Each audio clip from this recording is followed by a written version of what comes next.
Thank you. Thank you very much. Thank you for inviting me, and thank you to everybody for coming.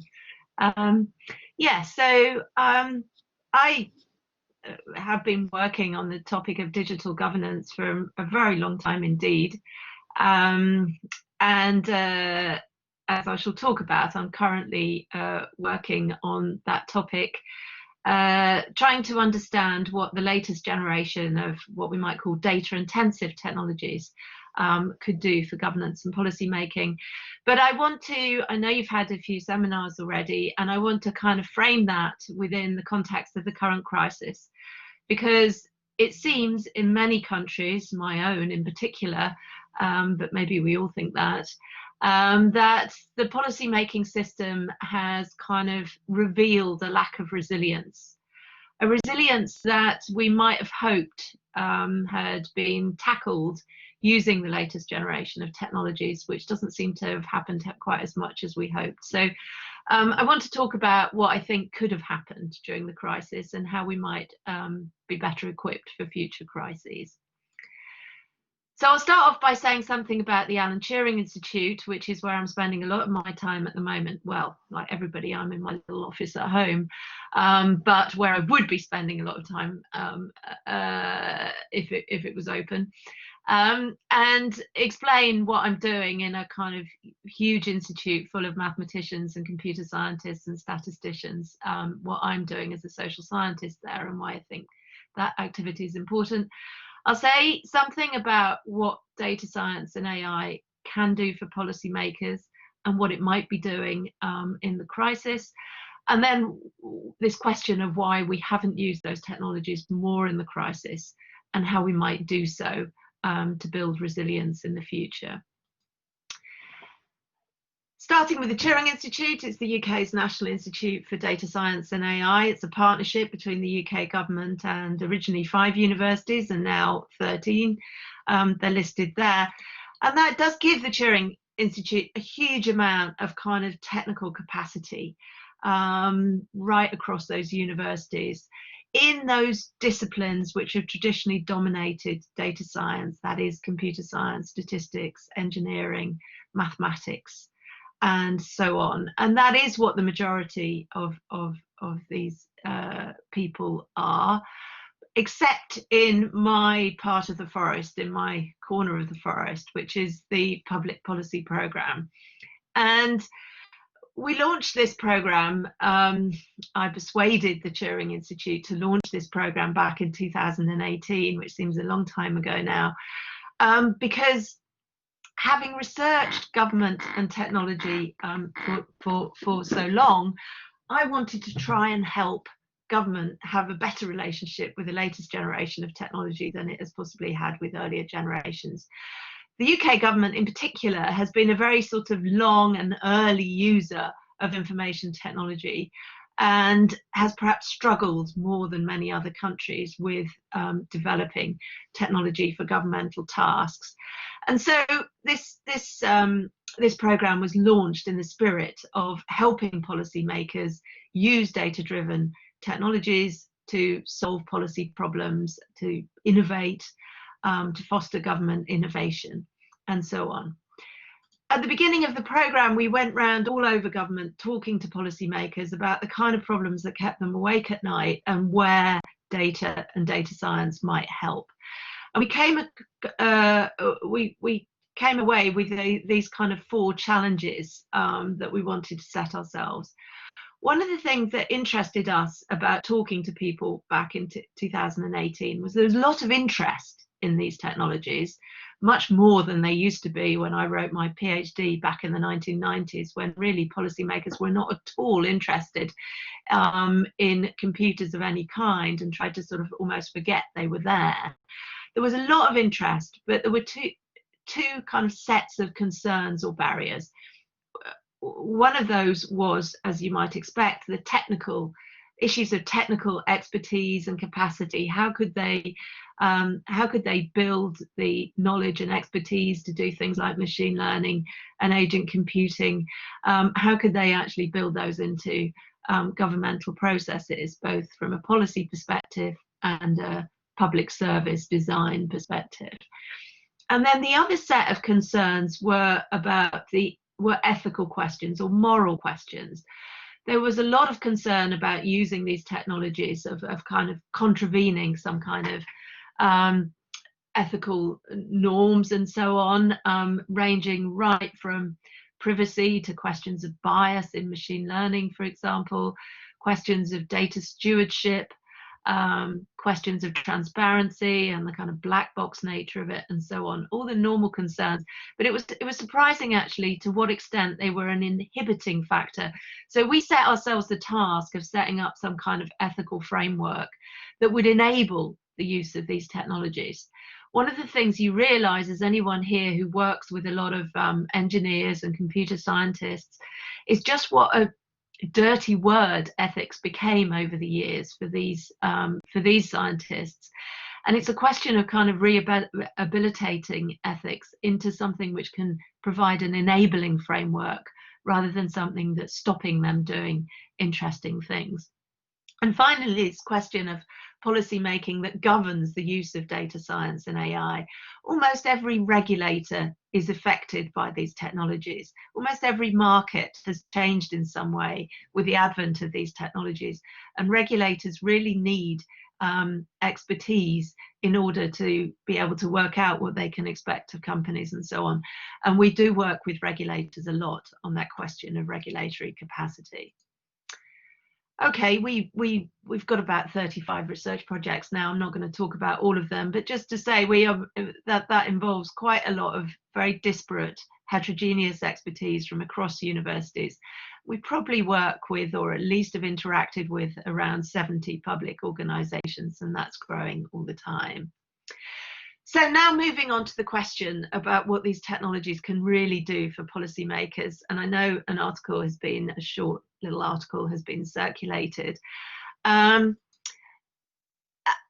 I want to make a diversion for a second and go back to question, go kind of right back in time to the question of values, administrative values, but perhaps what we in the future will come to think of as technological values, as the values that are embedded in the technology that government uses. And I want to go back to a really excellent article by Christopher Hood, who some of you may know, and who was in fact one of my PhD supervisors, who back in 1991 wrote an article called A Public Management for All Seasons, where he talked about administrative reform. He was talking really about the new public management, which was taking off around that time, and the question of values and which values were embedded in which kinds of administrative reform. And I think this is an important, I think this was, I'm not the only one who thinks that this was an important article. It's cited about 14,000 times. But I think this question of values is becoming more and more important when we think of the way that governments use technology. I mentioned resilience, it's in the title of the talk.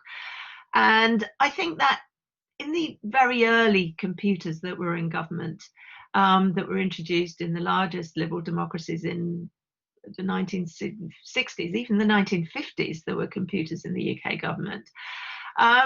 They were very much built to prioritise resilience, robustness, stability, reliability. The technology of that time kind of suited bureaucracy well, the kind of dominant organisational type of the time. And the computers, I mean, they weren't very interested computers. Most of them looked like fridges, and they really only automated existing things that government were doing. But they were very reliable, they worked well, they were centralised, they suited a hierarchical system. So there was a sense in which the technology of that time was kind of reinforcing the classic resilience and robustness of Bavarian bureaucracy. Christopher and other people who've written about administrative values would probably characterize the kind of progressive era of public administration in the maybe in the middle of the last of the last century, by the focus on honesty, fairness, and transparency. Now, that's not something that has really up until now been discussed much in the context of computers in government.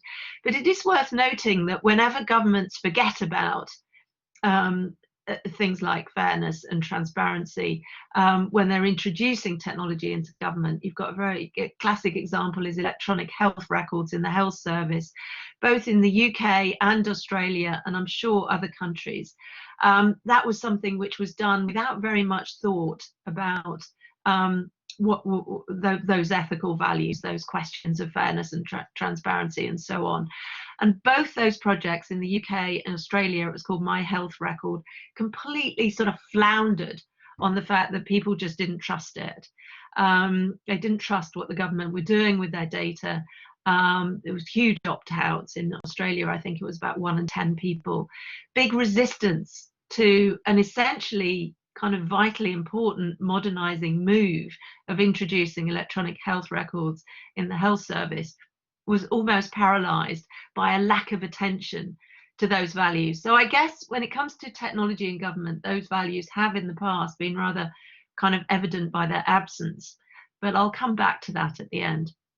And then the third set of values, economy, leanness of purpose, efficiency, kind of parsimony of resources, parsimonious use of resources. That's what characterized the new public management set of reforms from the 1980s, 90s onwards. And also the age of austerity in many countries after the financial crisis of 2008, which was characterized by cuts to public services. And always any technology project, new public management didn't pay much attention to information technology, as it was then called in particular, but it was always seen as a way of saving money, of kind of embedding these values of economy and leanness.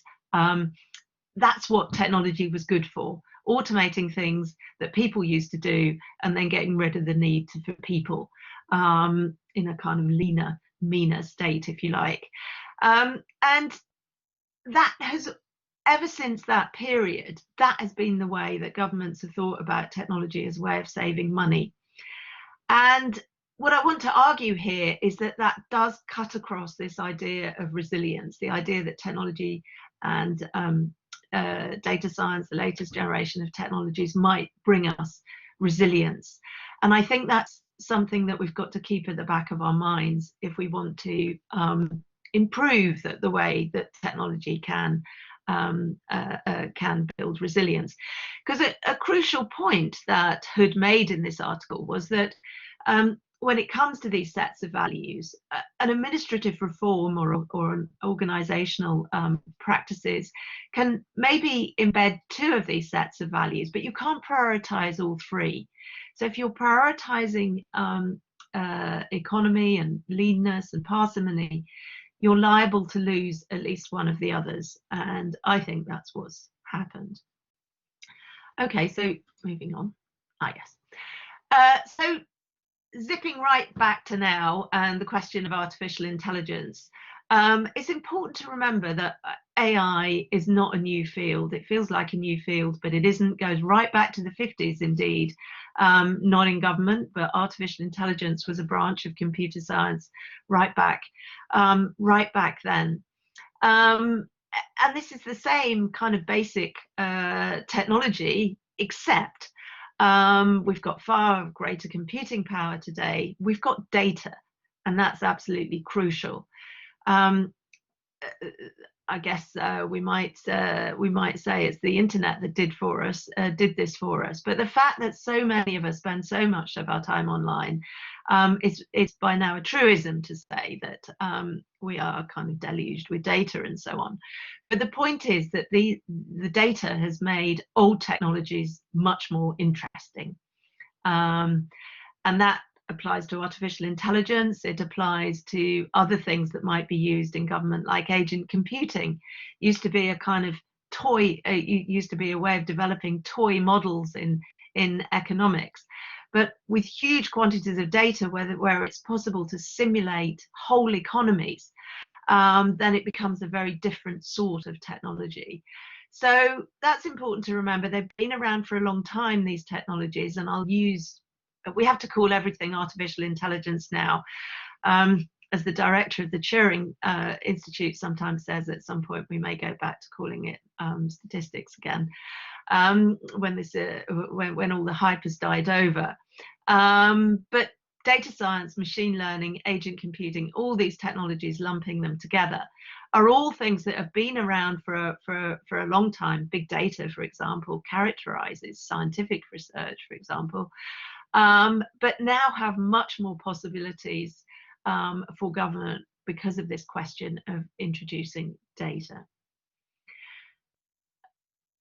Another point to note is that artificial intelligence is nothing like what it's hyped up to be. If you Google artificial intelligence, you get lots of blue images for a start. Artificial intelligence is blue, apparently. But you also get lots of images of machines turning into humans and humans turning into machines, even to the extent of a bonkers kind of hand typing, robotic hand typing on a computer, which, if you think about it, is completely mad.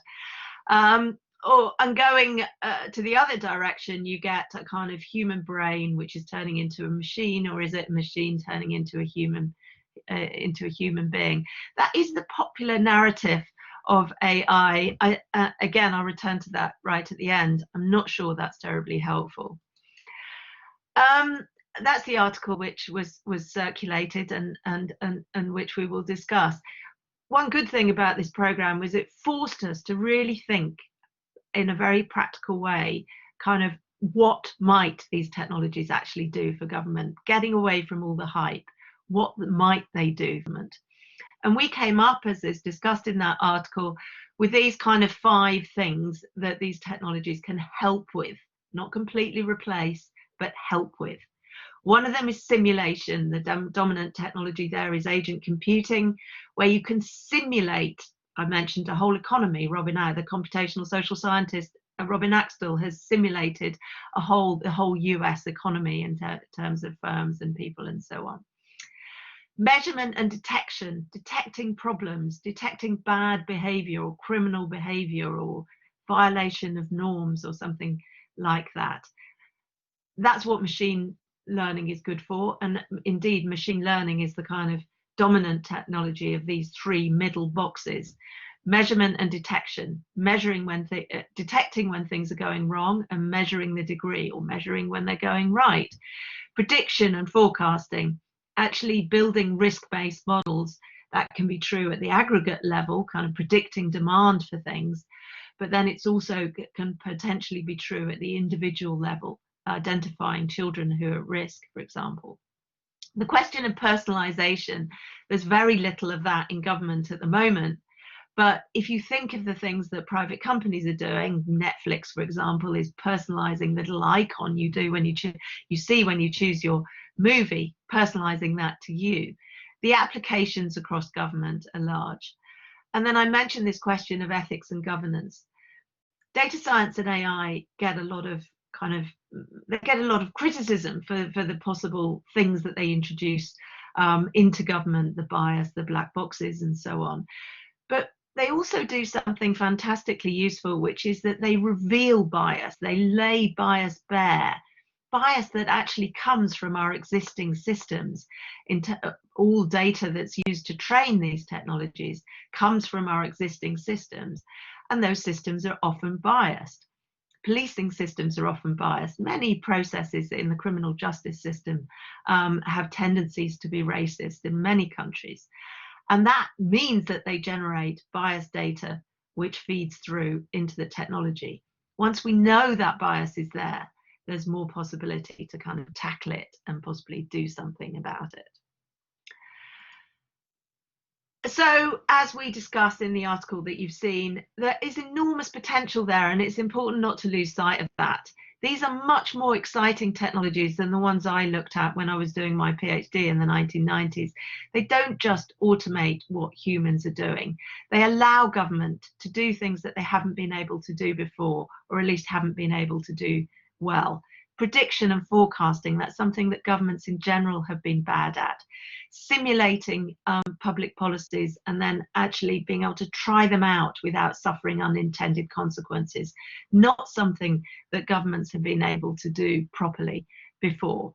So there are exciting possibilities there, and it's important not to lose sight of that, I think, particularly when it comes to tackling these questions of the ethical challenges of using these technologies.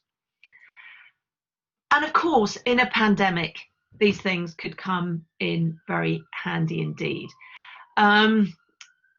Think about the question of simulation. I don't know, you all come from different countries, and different countries are managed better than others, but if you were able to try out the effect of closing schools or closing restaurants and bars early, if you were allowed to try that out before putting it rushing to carry out those closures, think of the kind of damage to the economy that might have saved if you actually, in fact, discovered unintended consequences, or people kind of, you know, the phenomenon that when everybody leaves a bar at the same time, that creates congestion and lack of social distancing, which might have exactly the opposite effect to that which was intended. Detecting problems, particularly online. We've got a big project on hate speech, huge amount of additional hate speech in the wake of the pandemic, now that people are spending so much online, time online, and all sorts of online harms. Financial scams are up, radicalization, grooming, hate speech, misinformation. All these things have been on the rise during the pandemic. And that's one of the things that machine learning is good for. We have a big project on hate speech, as I mentioned, also a new one on health-related misinformation. Now, many policymakers' attention is turned to the anti-vaccination movement and how that's going to sort of affect the way out of this crisis. Again, machine learning is really something that can help with that.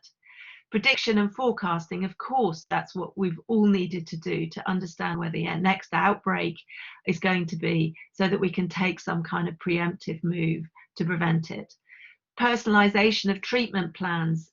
In the UK, hospitals have been working with real-time analytics data from accident and from sort of emergency and intensive care settings to try and learn about this virus really quickly, and to actually personalise treatment plans. And where kind of generic drugs have been used for treatment, that has been one of the ways to learn what works and what doesn't work.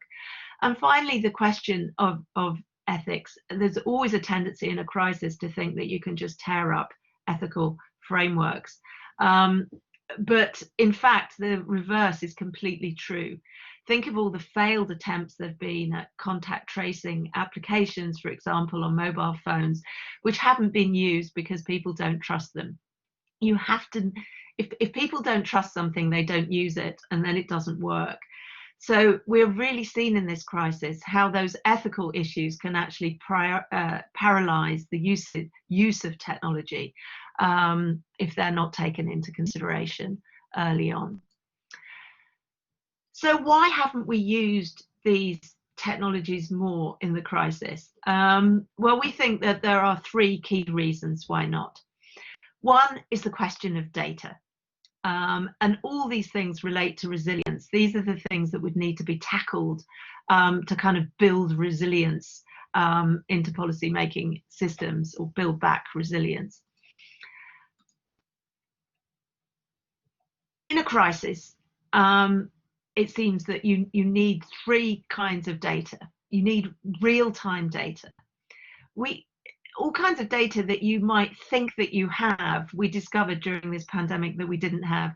In the UK, we discovered that we didn't have real-time data on how many people had died until about 3 or 4 weeks later. To try and use that kind of, out-of-date data in an epidemiological model, it's a bit like when you use one of those very old showers, you know, and you turn it on to hot, and the hot doesn't come through for a couple of minutes. And so you turn it hotter maybe and get scalded, or you turn it colder and get freezing cold water. That's what it's like to use data that is not is kind of out of date by the time you use it. So resilience would really mean building in data flows, essential data flows that are available in real time, and thinking about what they might be.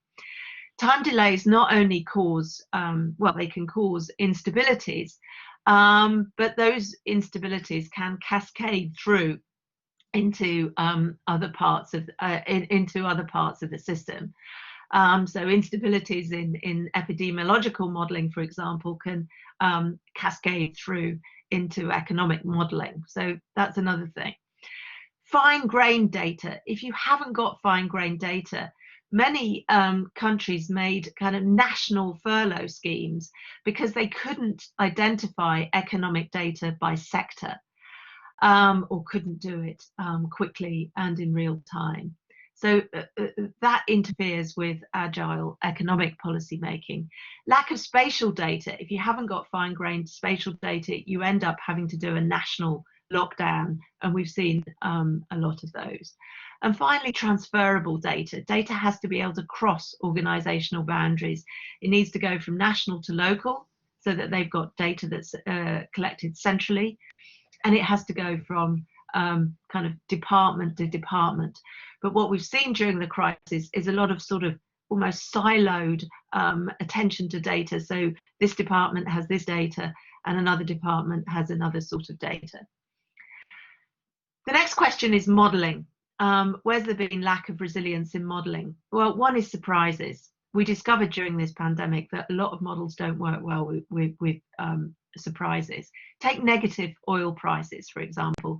Most models of commodities markets were made, not that I'm suggesting they should have predicted that oil prices were going to go negative, which they never have before, but they actually were built on the premise that it could never happen. And that meant they just didn't work. And we've seen quite a lot of that kind of shock to quite a lot of economic modelling. And then the question of interconnectedness. We've seen a huge amount of epidemiological modelling in the crisis, really kind of creative and exciting use of data. And we've seen some economic modelling, but we've seen very little modelling that has actually brought together epidemiological data and economic data. But if you think about it, by now, we are very aware of the fact that the pandemic and the spread of the virus is inextricably connected to economic recovery. Economies won't recover if the virus is running wild. So that's another important thing that I think has been missing in the use of data in this crisis. And as I mentioned before, once you've got interconnections, it's sort of siloed way of thinking about modelling that don't match the interconnected nature of the world, then you can get cascades of failures, and there are all sorts of mathematical justifications of that. And thirdly, the question of uncertainty. All models have inputs and parameters that are not precisely known, but once you start bringing models together, you really have the need to know exactly what you don't know. And uncertainty quantification is the kind of has lagged behind innovation in modelling during the crisis, which means that indeed we haven't known what we don't know. I'm moving quickly on because I've got about 2 minutes left. The other question of structures, the way that government is structured, has been another challenge to the use of data and data science. Departmentalism, it's a truism about government that they're siloed in departments and different sectors have different ways of doing things. But during the crisis, we've really seen some kind of new effects, if you like. Government departments are often in competition with each other. And that means that when they transfer technological solutions, we've seen a lot of this in our work with government.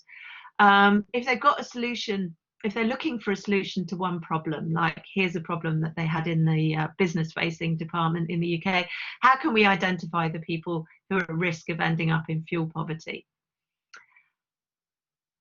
they go to another part of that department, of the business and economic department, and they look at some modelling they did earlier on which startups have high growth potential. But actually, far better than that would be to go to another department that spends a lot of time thinking about vulnerable groups, social welfare, for example, or housing. That would be a much better way to do it, but it tends not to be the way government works, to look for solutions from a completely other part of the government. And my last point there is to come back to this question of values. If you prioritize economy, parsimony, minimization of waste, if that's what you're used to using technology for, it means that resilience isn't something that's automatically going to happen.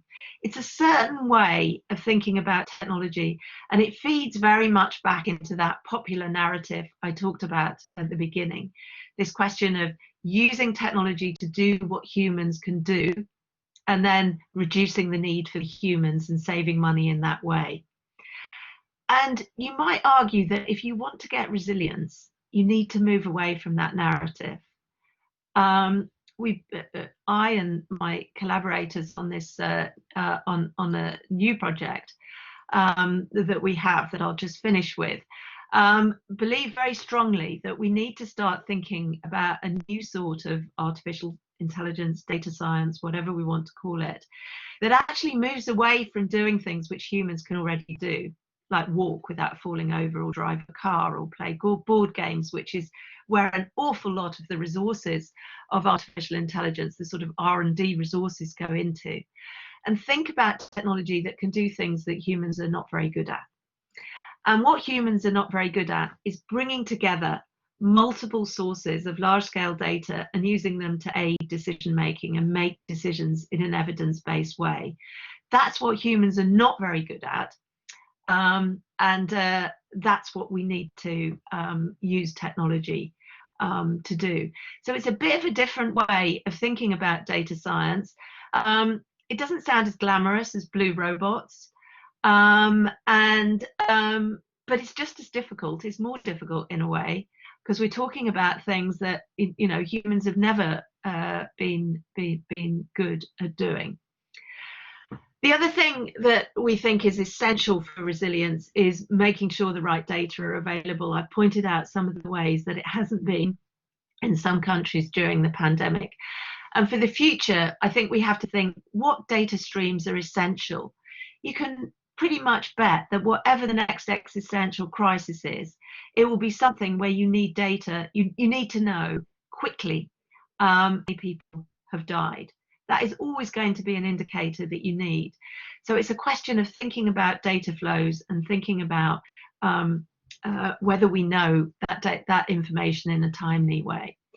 We need to build integrative models. This is the point about bringing in different data sources from different parts of government, from different sectors, and building integrative models, not kind of this hyper specialist modeling of ever more. I'm not saying it's not brilliant, and I'm not saying it's not important, but as well as that kind of brilliant epidemiological modeling, we need to be building integrative models that builds in the economy, the epidemiology, and other things like education, relating to school closures. They're all intertwined. We know that from everything we know about policy making. We need to prioritize uncertainty quantification. We need to kind of come up front what we don't know about what we don't know, and prioritize that as a methodology. And putting all that together would allow us to aim for kind of targeted interventions that optimize the resources we have, and optimize citizens' willingness to go along with things like social distancing measures and lockdowns and closures and so on.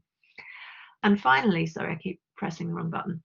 And finally, we really mustn't take the ethics out in a crisis. As I said, there was a lot of kind of push to do that at some points during the crisis. Oh, it doesn't matter about data. I think the pandemic has really shown us that actually it does. if people don't trust something, they won't use it. There's a very nice article by our ethics lead at the in my program at the Turing here, in the Harvard Data Science Review, which kind of takes you through the way that AI innovation, the crisis, can still be responsible. Thank you, and I'll end there.